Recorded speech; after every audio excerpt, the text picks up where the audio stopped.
सम्मेलन के दौरान। सुनिए।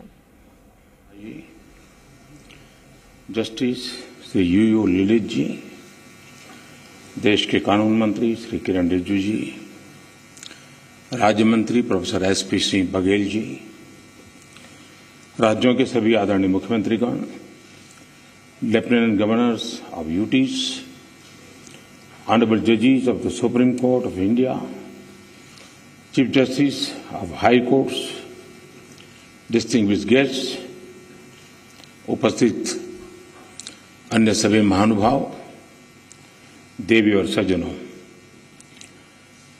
राज्य के मुख्यमंत्रियों और हाई कोर्ट के मुख्य न्यायाधीशों की ये जॉइंट कॉन्फ्रेंस हमारी संवैधानिक खूबसूरती का सजीव चित्रण है। मुझे खुशी है कि इस अवसर पर मुझे भी आप सबके बीच कुछ पल बिताने का अवसर मिला है। हमारे देश में जहां एक और जुडिशरी की भूमिका संविधान संरक्षक की है, वहीं लेजिस्लेचर नागरिकों की आकांक्षाओं का प्रतिनिधित्व करता है।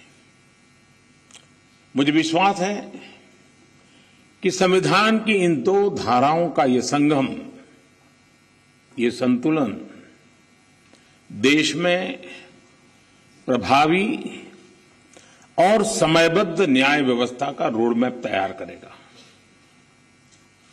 मैं आप सभी को इस आयोजन के लिए हृदय से शुभकामनाएं देता हूं। साथियों, मुख्यमंत्रियों और मुख्य न्यायाधीशों की ज्वाइंट कॉन्फ्रेंस पहले भी होती आई है और उनसे हमेशा देश के लिए कुछ न कुछ नए विचार भी निकले हैं।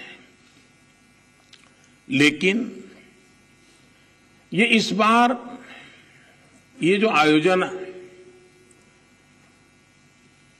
अपने आप में और भी ज्यादा खास है।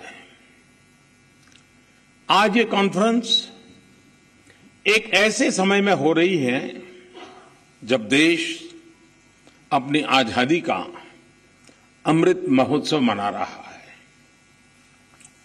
आजादी के इन 75 सालों ने जुडिशरी और एग्जीक्यूटिव दोनों के ही रोल्स और रिस्पांसिबिलिटीज को निरंतर स्पष्ट किया है।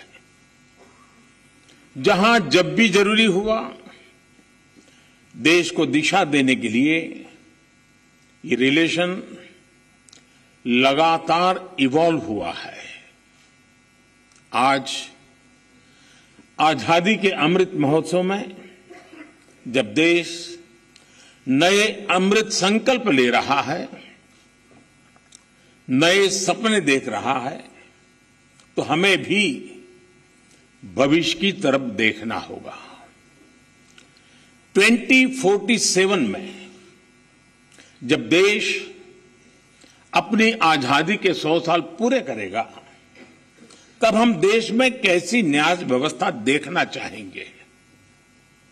हम किस तरह अपने जुडिशियल सिस्टम को इतना समर्थ बनाएं कि वो 2047 के भारत की आकांक्षाओं को पूरा कर सके, उन पर खरा उतर सके। ये प्रश्न आज हमारी प्राथमिकता होना चाहिए। अमृत काल में हमारा विजन एक ऐसी न्याय व्यवस्था का होना चाहिए जिसमें न्याय सुलभ हो, न्याय त्वरित हो और न्याय सबके लिए हो। साथियों, देश में न्याय की देरी को कम करने के लिए सरकार अपने स्तर से हर संभव प्रयास कर रही है। हम जुडिशियल स्ट्रेंथ को बढ़ाने के लिए प्रयास कर रहे हैं। जुडिशियल इंफ्रास्ट्रक्चर को बेहतर करने की कोशिश चल रही है। केस मैनेजमेंट के लिए आईसीटी के इस्तेमाल की शुरुआत भी की गई है।